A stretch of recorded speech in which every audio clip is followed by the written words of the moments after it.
I would like to just start and by introducing myself, and I'll be the moderator of this roundtable event.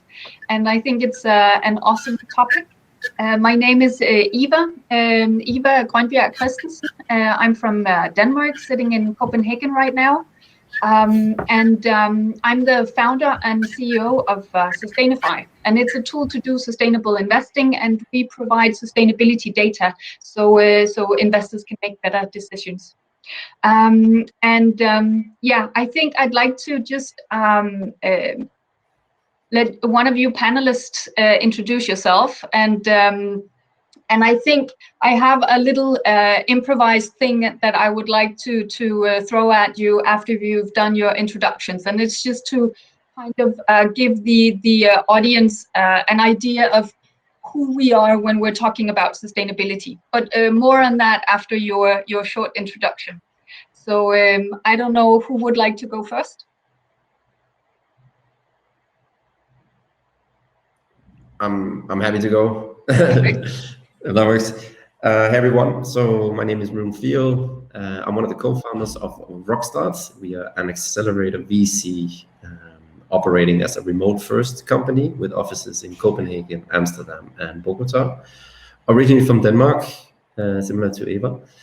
Grew up on a small organic farm, one of the first organic farms in Denmark, actually. So my mindset was early on driven by having a sustainable approach towards life. And also sort of an entrepreneurial mindset. So started my first company at Copenhagen Business School, and found out there that I had to gain a lot of experience to be successful in entrepreneurship, which is then the journey I went in on, and ended up building basically ecosystem for entrepreneurs, which then at some point became a company, Rockstart, where we tried to provide access to founders, to capital market expertise and community. But I can talk more about that later. Perfect.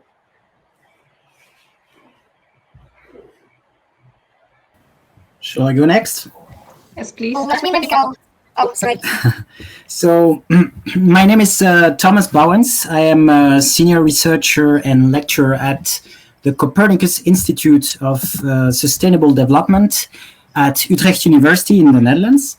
And I have done extensive research on circular economy and especially circular startups in the Netherlands, but also in London and Berlin areas. We have published different scientific publications and also a white paper on this topic, so on how circular startups can contribute to a transition towards circular economy. Where we examine the business models and the circular business model strategies and innovations of 147 circular startups in the Netherlands. So I hope I can tell you more about this later in the session. Perfect.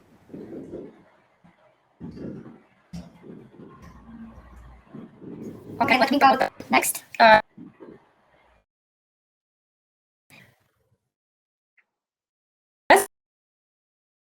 Yes.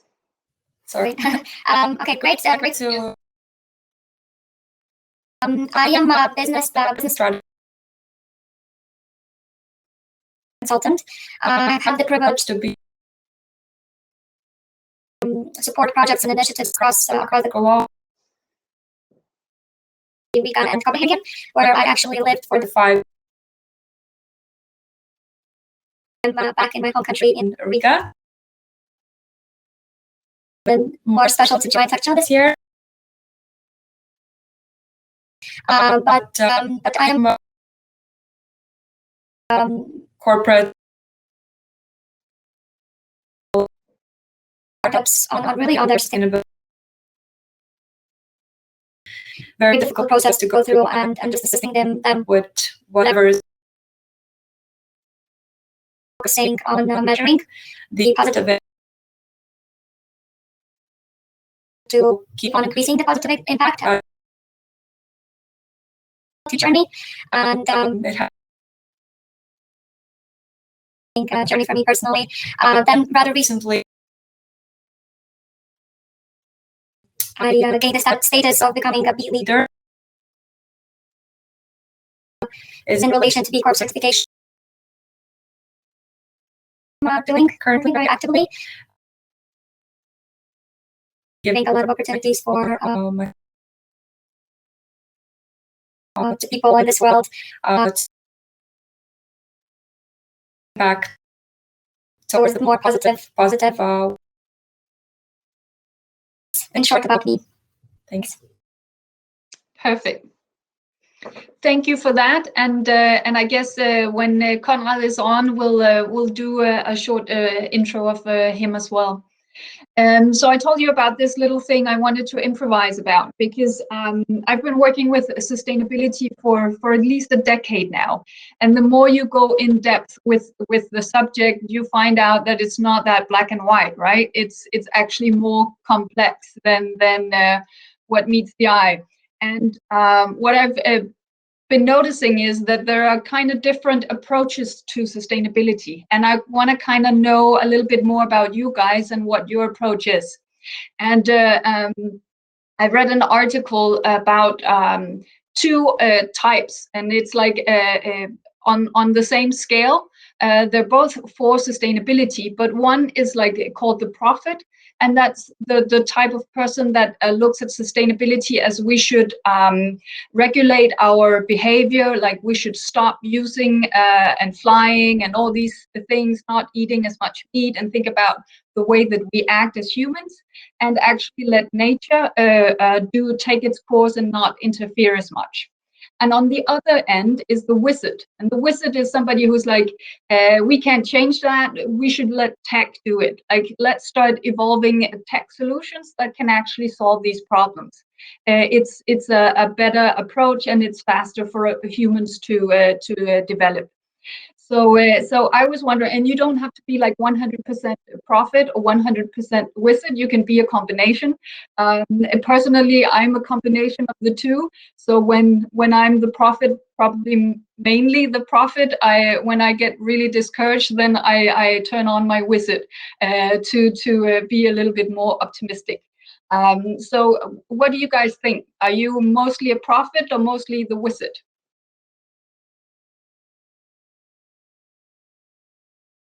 Anyone? And I'll do a poll as well. I can start. I can chip in. Perfect.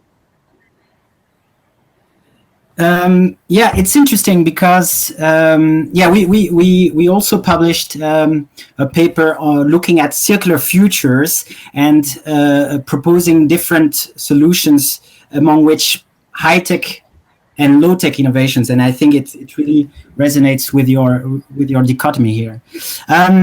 Personally, I think technology can be useful. We need technological innovation to make production processes more efficient, to reduce the amount of newly extracted resources. But technology without deeper changes in terms of behavior, consumption patterns, in terms of relations between business parties. I think technology alone cannot bring the changes that we need for addressing environmental problems today.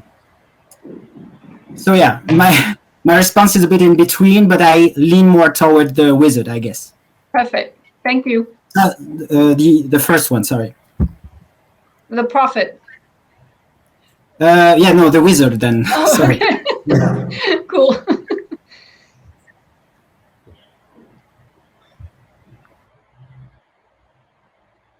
I could continue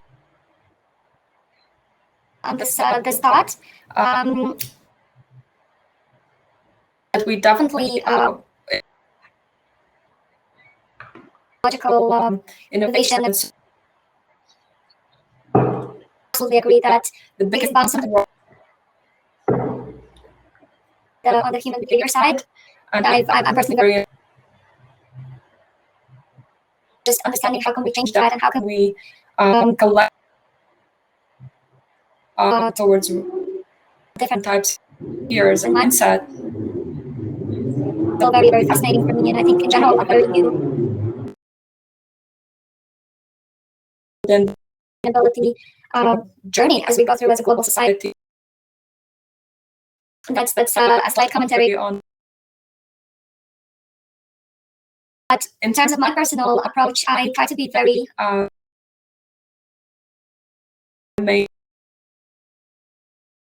even as a citizen, as to be very logical and when it comes to flying or the way I'm consuming, I really try to make I make an informed decision, and which is becoming increasingly difficult, I think. But I think it's I'm just trying to do my best. So in a logical perspective, and not look at things as all.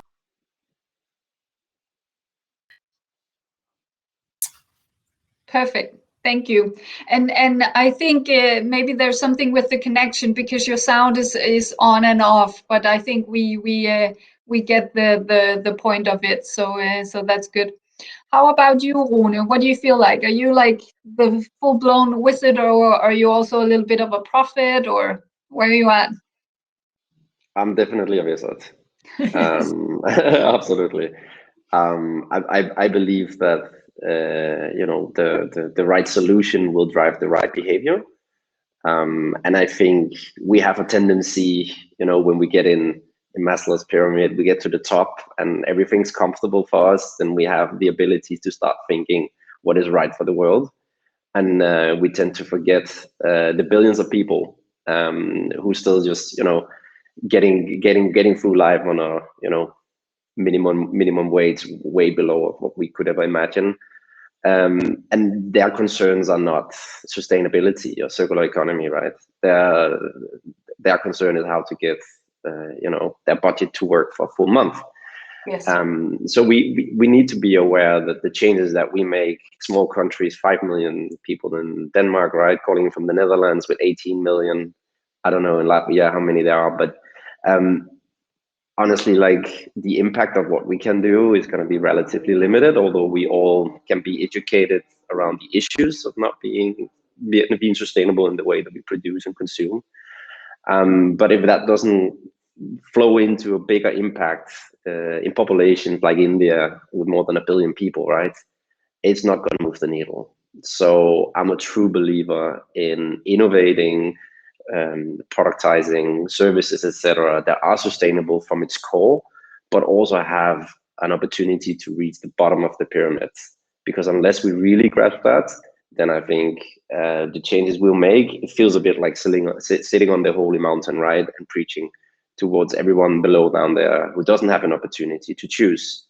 And for me, that comes sometimes across, and I'm very much against that whole movement. I find it naive, and I find it so a little bit populistic as well, because I think it's so easy to say that we should do all these things, but if you completely disregarding the reality, then yeah, where we are. So massive reset on my part, and almost no profit to be found. Super. And can I add to that, Eva? Yes. Yeah. So I think one very big threat to a circular economy is this context of rising consumption, rising demand, which is partly driven by rising population, but also, and most importantly, rising income per capita in emerging economies like China, India, South Africa, Brazil, etc. And we know that this rising income per capita on average, of course, there are also massive inequalities. That's yet another problem. But we know that rising incomes go hand in hand with, higher pressures on the environment, higher pollution, higher greenhouse gas emissions. So this global context of rising demand, rising consumption, it makes the transition to a circular economy extremely challenging. So stabilizing demand, stabilizing consumption, especially in high-income countries, is very important. Yes, thank you for that. And let's say hello to Konrad, who made it onto the platform here. I don't know if you've been watching. It looked like you were super. So I think we should just jump into the introduction. Maybe you can add also if you're like a more of a prophet or more of a wizard or a combination of the two. Yeah, sorry to first of all, sorry to yeah. I have been following right from the start, but yes, Perfect. I did not click this backstage button that made it all possible. But I have slightly different background on my role related to sustainability or the SMEs is slightly different because it's I wouldn't yes, Norway grants as a mechanism to finance, among others, SMEs in they thrive to become more greener or more sustainable. Is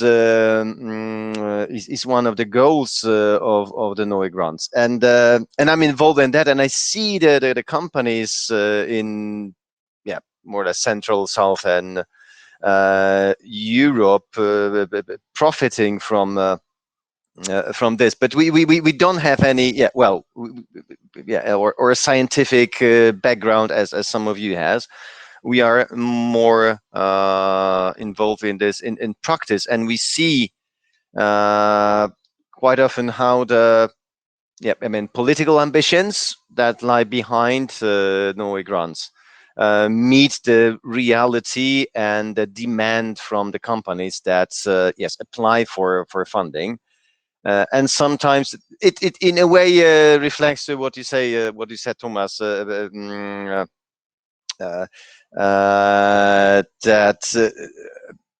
yes, I mean there are some differences or discrepancies between the ambitions and the challenges that are in the well-grown Western European markets and here the local ones. And okay, I will see how our discussion goes, but what I see that the looking at the reality of the local markets in this Eastern Southern European region and answering how the sustainability fits there needs also looking at the economical situation. That was one of the questions that you put before the meeting.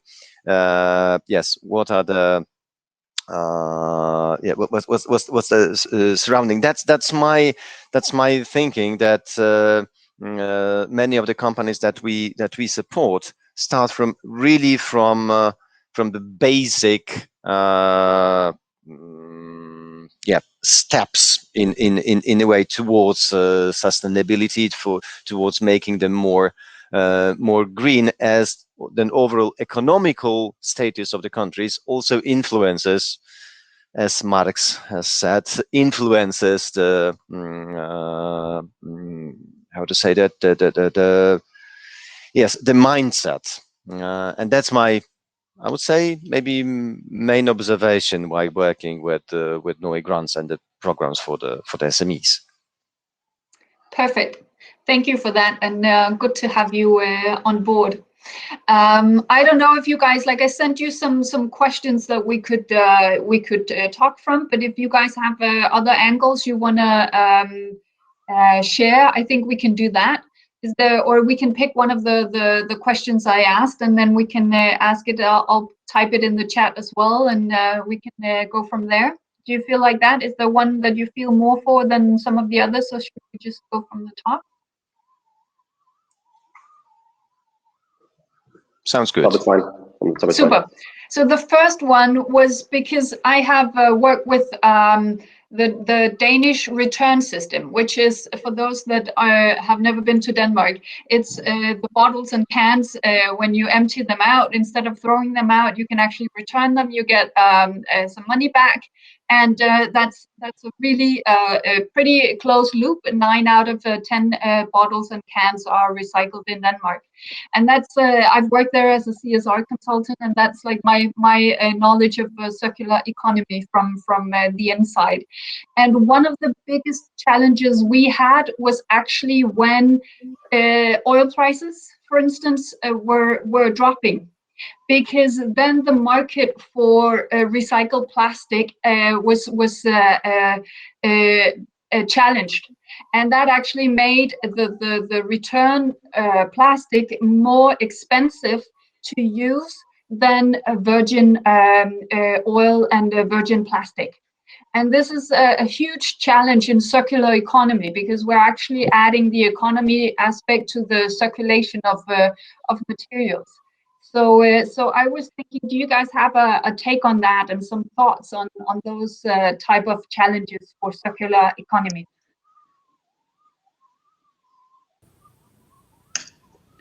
Maybe Thomas, I think you have something.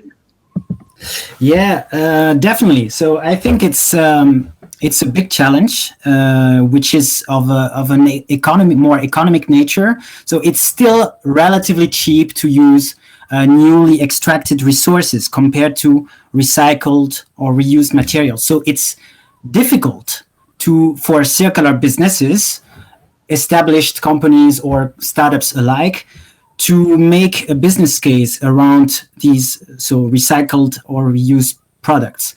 So this is what economists call externalities. So when the social costs are not internalized in market prices. So the environmental harms linked to fossil fuels, for example, are not reflected in market prices. This distorts the whole market, and this is very concerning for a circular economy indeed. Any other comments? I would like to elaborate on that. What I've been noticing also from my perspective is the very high levels of miscommunication of what is circular economy. Because in my experience, unfortunately, it has been the case that a lot of people understand that circular economy includes recycling, and that's it, and that it stays there, but it's the third and the last step of circular economy. So there's actually very much that needs to be done, before recycling, and it again goes back to the way how we're consuming and how we are producing, and exactly what Thomas just said, that of course it is about convenience. It's much more convenient to make something new because you already have the infrastructures than maybe really innovate and really rethink the ways of how we have been doing things, and challenge the status quo and build something new. And it's again more difficult, more expensive, and so on and so on. But it's really the miscommunication aspect that I've been noticing about circular economy that a lot of people are getting wrong, in my opinion, and we really need to work on that as professionals and just in general as a society. I agree.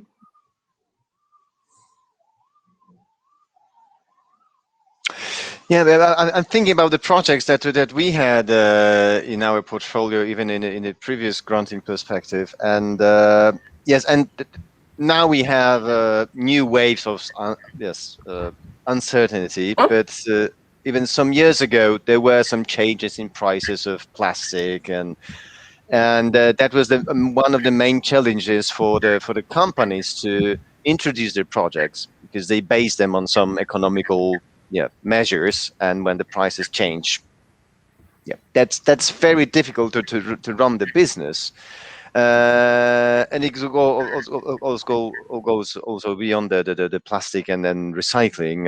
It's about the prices of renewable energy, and then that goes down to somehow to the regulations, and then in a way to the politics, how these issues are regulated, because this market needs to be regulated. That's again what you said about Thomas about the social prices. I mean, this needs to be regulated. It does not regulate itself, like on a free market. No, it needs to be regulated, and we see the changes. And for example, it's not my I just by coincidence know how the recycling system and the cans and plastic bottles was quickly introduced in Lithuania with a success. with, as I remember, about 90% of being recirculated. So we see that when the politics is on place, then the changes of the behavior goes immediately. I mean, people realize what's good for them.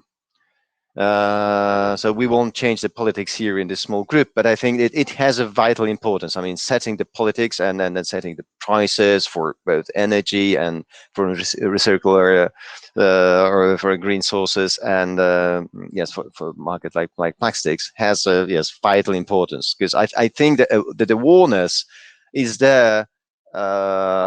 I mean, overall EU, I don't see any big differences between, I would say, this traditional East and West, with an example from Lithuania, just that I given. So should we just wait for regulation and for the politicians to see this, or is there a space for startups in this? And that's kind of the topic of this session as well. Do you guys see a space there? Because I do agree with you, Zane, who said something about the bigger picture of it. Like, we usually talk about circular economy and then we're fixating on one part of it. But usually it's a big circle with multiple players in there. So is it difficult for startups to actually find maybe a space in there, or how do you guys view this? From a sort of startup perspective, right? I think I can maybe benefit more to that part of the conversation. And yes, there are massive opportunities in this space, right? Because we're talking about waste, and I think every time something is wasted, whether it's not the full yield being optimized, or there's waste from factories, or waste from our behavior as consumers, then of course there's opportunities. But I think the challenge here, and maybe that comes into regulation, it's difficult for me to assess that, is of course to estimate your cost structure, right? And I think that's a little bit what you guys are talking about, because when you do the first sort of minimal viable product, and here's an example of a company we invested in, Beyond the Material. It came in as the Apple Girl originally as a concept. That was the name of the company. And they basically got the apple peel and the apple waste to create leather materials, leather products. And you can imagine when you start with your MVP, then you can go to the factory and you get your first kilos of apple waste for free. But what happens when you start scaling up a business? Like, what's the cost structure of actually getting that material? That's impossible to foresee, because only at the time when it has a value, then you can start putting numbers on it, right? And there's no perceived value in waste. But that's where the opportunity is. How can you turn any kind of waste situation into an opportunity to make turn it into revenue, into profits? And there's lots of things you can think about in any value chain that have waste. So I think it becomes easy to be creative about solutions if you think about where is there waste in any value chain. Definitely. Any take from you guys about startups and seeing a space in circular economy? Yeah. If I may, so I think this debate between top-down and bottom-up initiatives, like policy versus businesses and citizens, is a fake debate, because obviously we need both. We need effective policies to encourage, to foster creativity and startups and circular businesses in general. And we also need, for these policies to be effective, we need people engaging in these types of activities. So I think it's not at all opposite. We need the right balance of both, and I see a definitive role for circular startups there, because our research shows that they pursue more ambitious circularity strategies than large businesses, established companies. And so, Zane, you talked about recycling solutions that need to come later. And so when we compare startups and established companies, we see that established companies tend to be more focused on recycling solutions and end-of-life solutions, let's say, while startups try to first reduce the amount of extracted, newly extracted resources. So before we talk about recycling. And here, I think startups can really lead the way in, higher up solutions on the waste management hierarchy.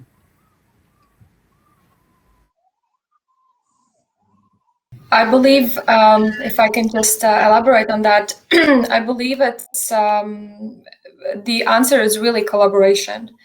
And it's not only, that startups need to do something and bigger companies need to do a certain thing. It's really about collaboration. And I think an excellent example for that is Kalundborg Symbiosis in Denmark, in Copenhagen, where you can see how well it works that one company's waste is another company's resource, which is the definition of a circular economy in a sense, in my opinion.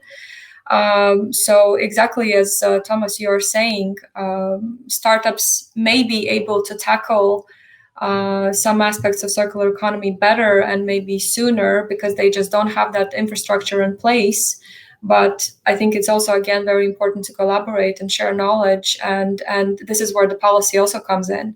It needs to be present throughout this transition because as Rune, you were saying also with Apple Girl, she's an amazing example, but I'm sure she didn't get that far as she did without the support of policy and in general the general knowledge of the society, which also is influenced from the policies, regulations, and so on and so on. So it's a really big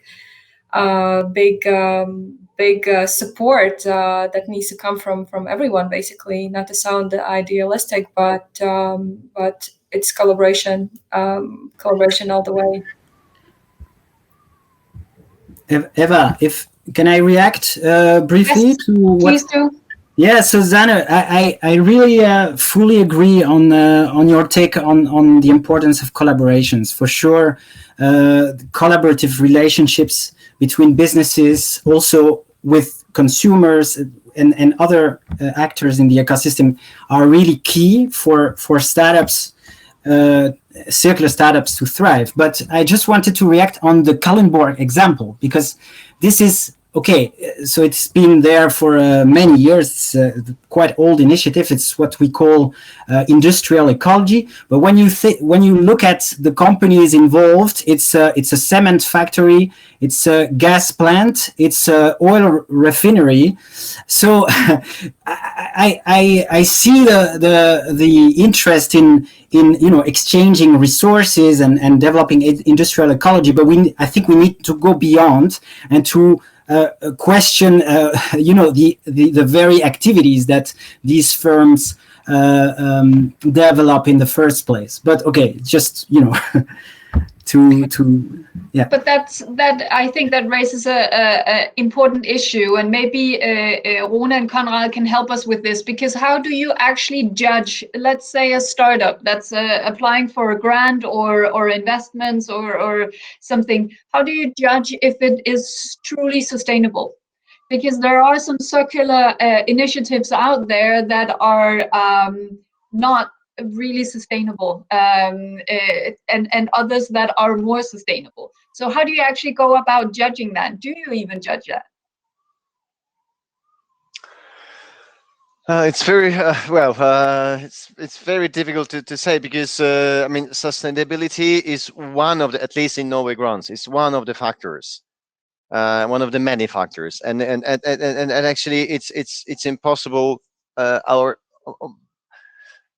I'm now thinking, it's so is interlinked, and we are talking about collaboration. It's so connected with the others. So actually, I don't imagine now a project that might be supported that will not be sustainable. One example is I heard of a case where they collect ocean plastic, and then they convert it into diesel, and then you burn it off. And you can argue that that's circular and that's good, because then we don't have the waste plastic. But you can also argue that it's not very good to make it into diesel, because then you burn it off and then you pollute and with CO2 and everything. And that process also has a waste product that nobody can then reuse for anything. So how do you kind of have that discussion? Because it's rarely just black and white. I think it's an interesting debate, because sometimes I see that startups have great ideas, but how do you actually go and look at those details? Yeah, I can just briefly say, because it would be a very long discussion, but that is sustainability, or how green the solutions are. We can give many examples of some new ideas that can be perceived green, but they have also this another side. So not everything is black and white. I mean, you can burn the waste. Is it the best? I mean, now in Poland, there are many places that will burn the waste. Is it the best way of recirculating the energy from the waste, or can it be recirculated other ways? So the projects will not be rejected just because they are not, let's say, fully white. There will be some gray areas, and then we are talking about other aspects, about also social aspect. I mean, do they employ new people when they are located, thinking about the countries or in the rural areas or in the cities? How the economic situations look like? So that there's many aspects that need to be taken. Also, with some local. I mean, we have more coal-based countries like Poland, where still going out from the coal will take some years. So we are looking for more green coal. Yes. Or use or better use of the energy from coal, and such projects were supported in Poland, where perhaps in other countries they will not be, because the coal is not such a big issue. So very difficult to, but all this is taken into account, at least in the EA and Norway grants, where the sustainability is quite high on the agenda. But then when it goes to practicalities, we all know we're working with this, that there are no black and white situations or answers. Super, perfect. Thank you, Konrad. How about you, Rune? Do you have some input on that? Yeah, so I think, remember, I'm a wizard, right? Yes. That's the start to the conversation. But yeah, I think from our perspective, it's a matter of setting out like very clear themes of things that you will invest in, right? So for us, we took a theme within energy and one within agri-food, and we built a fund around both. And basically, that's where our ecosystem and also our investment thesis are. So of course, then we don't see a lot of other stuff outside that. And I think just as a starting point, people innovated within that space. At least that's been our experience of doing it for seeing progressive, a better future, right? So that's a good starting point for finding the right kind of companies. And then with time, and this is something we just implemented actually this year, is ESG factors in our assessment of the companies at the very early stage. Where in the past we would be looking at, the business model, the management team, the technology, and so on. And now the additional factor is also looking at the ESG. Now, end of the day, to be honest, and I think here there's a risk also with us as investors putting this framework on top of someone who's barely able to crawl. It's like, remember, you also have to report on your ESG metrics. We're very cautious about not putting that layer on top. So the reason why I start out with my introduction of growing up on an organic farm in Denmark, right, is because in the end of the day, I end up looking towards what's the intention of the management team. So I think that's always where the drivers will be, whether you end up building a business that has a positive or negative impact on the world. Because in reality, many of the things that we set out now, unless we do a 10-year research project, what the outcome might be, we could end up developing something that in 10 years' time looks to be harmful. So I think also with the wizard mindset, we constantly have to try to be progressive in the technologies and the solution that we build with the best intentions in mind, recognizing that we do not know, and we should acknowledge that it's okay that we do not know, because putting the obstacle of ESG factors on top of everything that we look at and invest in, I think would be a massive hurdle to some of the progression that we need. So that's our take on it. Super. Do you have something you want to add, Thomas? You look like you wanted to say something. Yeah, I always want to say something. No, just so from my perspective, one useful tool there is the R ladder, the waste management hierarchy.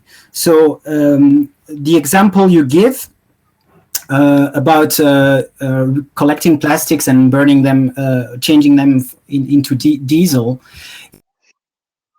is a recover strategy. So recovering the embodied energy in plastics to incinerate them, or to use it to get the energy back. This is the very last solution, the very last option that we need to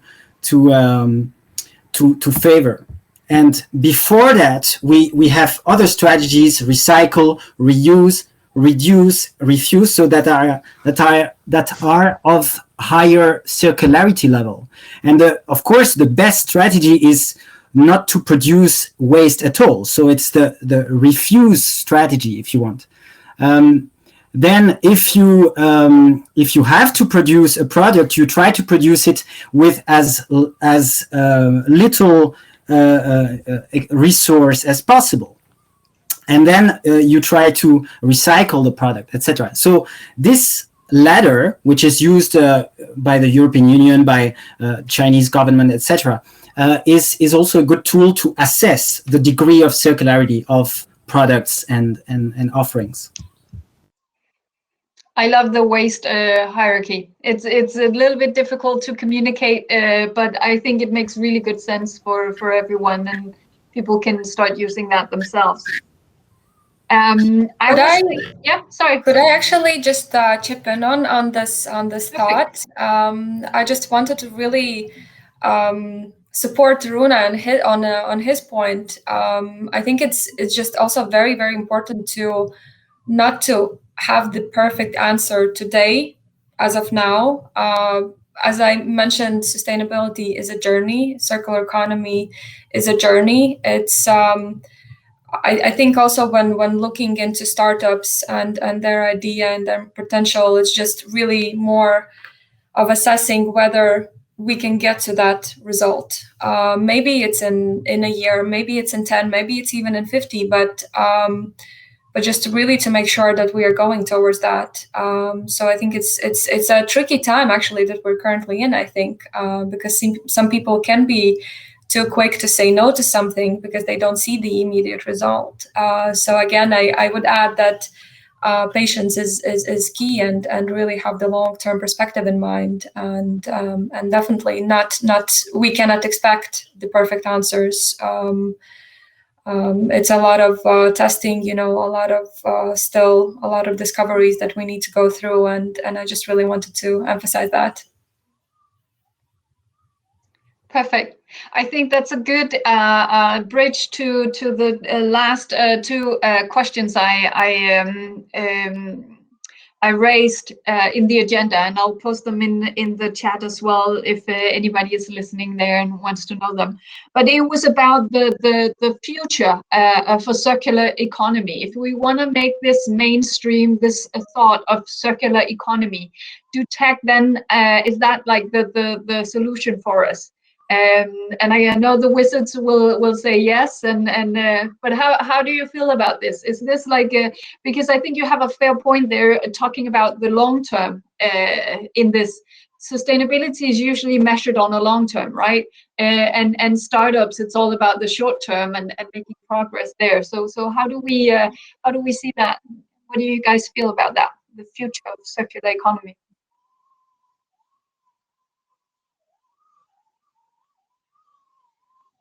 Happy to kick off. Yeah, so I think the good news for the future is that it's no longer about consumer awareness. At least that's where I'm sitting. I might be too narrow in my view, but I think it's a mainstream conversation that's now happening. So it's not just a segment of the society, at least in Western Europe, right? Let's just take it from where we're sitting, and then you can look at other parts of the world where it's not even part of a conversation. And then I think that the second good news is that we now have quite big successes in circular economy, right? So just to give you like one example that hopefully we'll know, but Too Good To Go, it's also a Danish company, right? We've been advocating not to waste food for a long time, and sometimes buy the one with the expiration date coming up. But have it really changed our behavior? Although politicians have been talking about it. It's been activists also taking that position, right? The technology that actually changed that was a very simplified app that allows you to buy cheaper meals and avoiding that waste to happen. So I think the scale and the impact of that, and the realization that this is possible to build a business around, that's exactly what I think is going to drive much more opportunity for change, right? Because now we are able to raise more money on the back of successes like this. We can fund more early stage companies, and there will be more further development. So back to the point where I'm thinking, well, the moment you start seeing successes, you also start converting, and it's no longer about being a profit, but it's actually about being very practical about how we do these changes, right? And then people start realizing that it's really not that difficult. It's actually quite a lot of benefits with it. And I think that's the magic that we need to go for. Perfect. Any other comments? I do have a comment in regards to Too Good To Go, and it's nothing personal, but at some not that long ago, a point was raised about Too Good To Go, that it's great what they're doing, that they are really taking the food that would otherwise be wasted and offering it to the consumers. But then the question that we really need to start looking in, and people are actually, is whether I, as a consumer, don't throw that food out when I actually bring it home, because that is also a possibility. So that is also maybe going back to my previous point of saying that this is the opportunity for Too Good To Go to grow further as a company and really accelerate their impact even to a bigger scale, and really start maybe looking into that area as well, because it's a potential problematic area that maybe they're actually stating that they have a bigger impact that they do. Not to be controversial, but I definitely believe in their idea. But it's a really good example that there's always space for improvement and growth. And then that's just something for us to think about, that there's always more that the eye meets, basically. Thing about like taking the approach of technology, because right now you're pitching another business idea, right? So what happens when that food come home and might be thrown in the trash? What solution can you come up with? I don't think it's Too Good To Go responsibility to be end-to-end circular. I think they've done a fantastic job in changing a direction, and one piece of that process has been changed, which is, I think, incredible how they managed to do it. Because in 10 years ago, you would pitch this to a venture capitalist like myself, and you would have them laughing, right? You think there's absolutely no business here, and there is a massive business that is now proven. So prove that the other big business is in the kitchen, right? Avoiding waste. Sorry for breaking in, but that's good. And so to go to this question about the role of technology in circular economy. So of course there are many startups that develop new technologies, new materials to provide circular solutions. For example, in the Netherlands there is Toesti, which is a high-tech recycling company that developed a technology to clean greasy plastics and resell the plastic regrinds to manufacturers. But there are also many startups, circular startups, that do not focus on technology at all. And I do think more generally that circular economy is about much more than technology. Huh? So when you take the product service system model, which entails selling the service or the performance instead of the material products. Well, this is not at all about technology. It's the same. It's the same product, but it's a fundamental change into the ownership models, into the relationships between the business, customers, the suppliers. It's changes into logistics, etc. It's not about technology. So many things in circular economy, many circular solutions are not about technology. So that's why I'm emphasizing, these solutions. Technology has a role to play, of course. Platforms can facilitate new transactions. So examples were given just now with Too Good To Go. But it's often about something else than technology, I would say. I can throw in an example of what you're talking about, Thomas. We were talking about streetlights. A town in Denmark who buys streetlights, and then 30 years down the line, then they have all these streetlights they have to throw out. And then they have a huge waste problem. If you think about just a small town, if you take all the streetlights, where do you dispose of it? How do you dismantle it? And what do you do with all this waste? And they all expire pretty much around the same time, right? So lighting companies would start to build solutions where it was a service.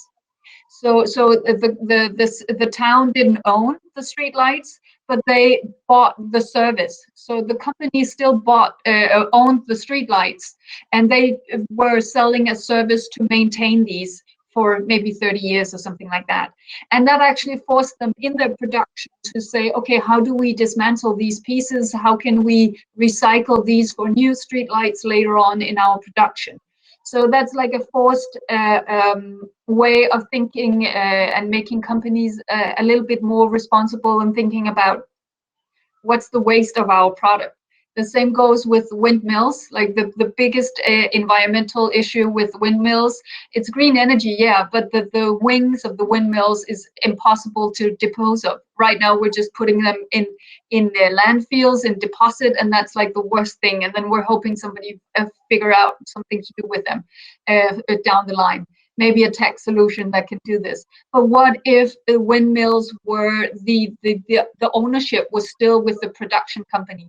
So they were forced to take back their own waste and actually have these wings, massive wings, back in their own production site, and they then say, what are we going to do with this? Maybe we should produce them in another way so we can have it circulate. So that's just a few examples of what Thomas was talking about there. So I just want to let you guys know, because I have 6 minutes left on my clock on my computer, but on the countdown clock, I have 4 minutes. So I think we should go with the time left on the platform here. So then we have 3 minutes and 45 seconds left, just so you guys are aware of this. And I think we should just make the last few minutes open here. Is there anything you guys feel like you want to say here, or something you want to point out, or something that's going on in your life right now that could be relevant for the attendees, or something like that? Maybe also if there are some reactions from the audience. I don't actually know how many people are there, but it could be if there are any questions or comments. I haven't seen anything in the chat, so I've been watching that. So there hasn't been anything there, but you guys are welcome to write any questions. And I also tried to do a poll. I don't know if there's any show results. We have 75% wizards. and 25% of the profit. So there you go. Let's see if I can you guys see it? I don't know if you can. Yeah, perfect, super. So feel free, everybody, if you have anything you want to share. Maybe very shortly. This is slightly off the topic, but I just want to share my joy. We have just actually finalized assessing a separate funding scheme for women entrepreneurs in Poland and women startups. And this is one of the most successful programs we have run with a huge enthusiasm. So, I mean, the future is sustainability, but the future also lies in women. That I would like to say with this occasion. Perfect. Thank you for that. Anything else?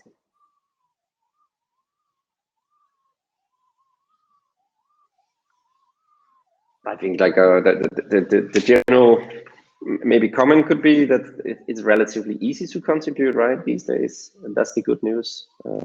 Like I just gave one example of a platform, but I think we all have a little bit of responsibility of investigating a bit further, right?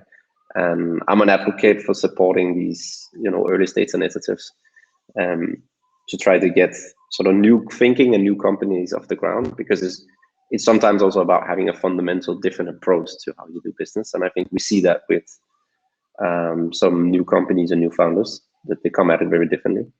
So that would be my only advocation towards everyone on this call who might be listening. Look behind the product or the service when you buy something, right? That's the easiest way to see that change. Yes. I think that's a good note to end this session on, and I want to say thank you for participating. I think we've had some good points here, and I think that we showed that you can be a little bit more of a prophet and a little bit more of a wizard and still have a good and healthy discussion.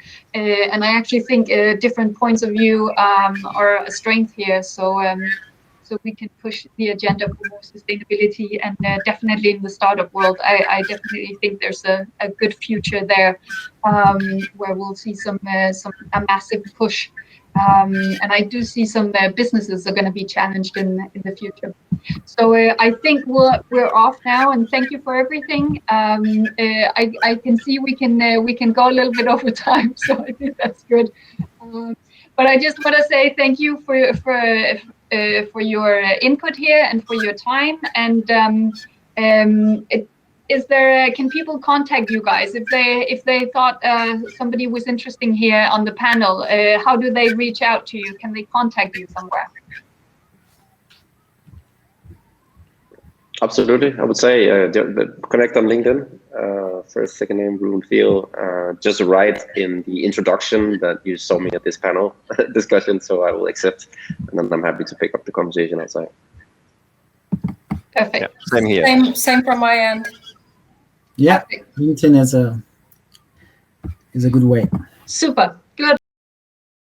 Stop the streaming, and hopefully everybody will continue the discussion outside this session. Thank you for your time. Have a good day. Thank you very much. Thanks a lot. Bye. Bye-bye. Bye.